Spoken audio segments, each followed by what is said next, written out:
This place is known as Joscelyne Beach, and a place I have grown up with from beach days as a child to spending time with friends and then with my family and my own children.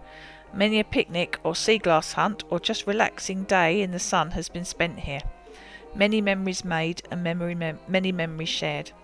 Until recently, I have just known it as Chalkwell Beach, but I was asked after one of the bottle digging photos that we put up if the site that we were on was called Joscelyne's Beach.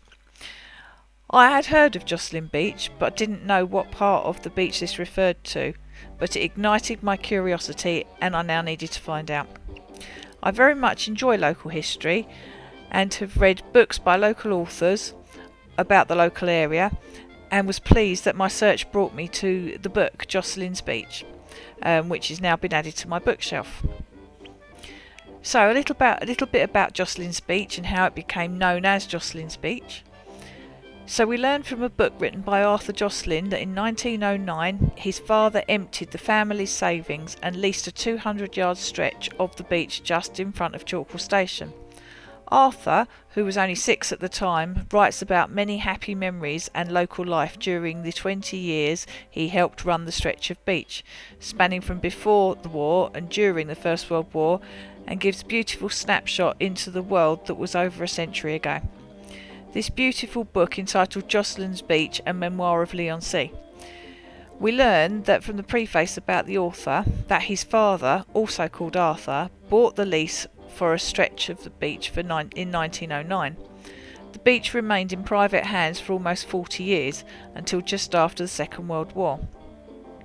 In 1982, at the age of 79, Arthur Joscelyne wrote by hand the manuscript for his memories of local life and Joscelyne's Beach, which was originally called Seaweed, Sand and Saltwater. This manuscript was not submitted for publication until after his death in 1993, when his daughter handed it to a publishing house, and aside of the title and a few punctuation marks, the script remains unchanged.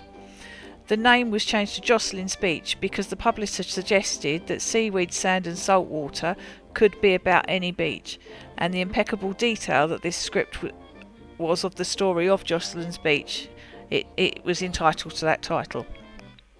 Arthur describes that one Saturday afternoon he and his family were sitting around the table eagerly awaiting their father's return from work.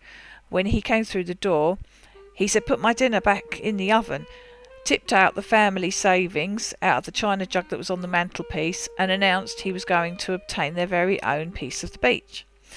He set out on his mission to Lee Old Town to acquire his stretch of beach. On his way home from work that day, Arthur's father had called into the Smack public house for a swift pint after work and learnt that the London Tilbury Southend Railway was auctioning a stretch of the beach adjacent to Chalkwell Station. A small stretch of that beach could only be reached by walking to the end of the cinder path. It was £9 for a 4-month lease of June to September, but renewable on a yearly basis. The cinder path was the path that now is a solid path walking along the side of the railway along the beachfront. At that time it was a rough made-up path made of ash and cinders from the railway, but the path is now solid, although occasionally precarious in areas, but often used by cyclists, walkers, runners and families, and bucket and spade trips out on their way to the beach and the sun. In another book, Joscelyne's Tales of Oldley and Chalkwell, he describes life of this era and beyond, and is filled with many happy memories in which he remembers tales of local characters and friends as well as the local life. Sadly, the author passed away in 1993, but we are left with this beautiful early memoirs of beautiful beach and its tales starting a century ago.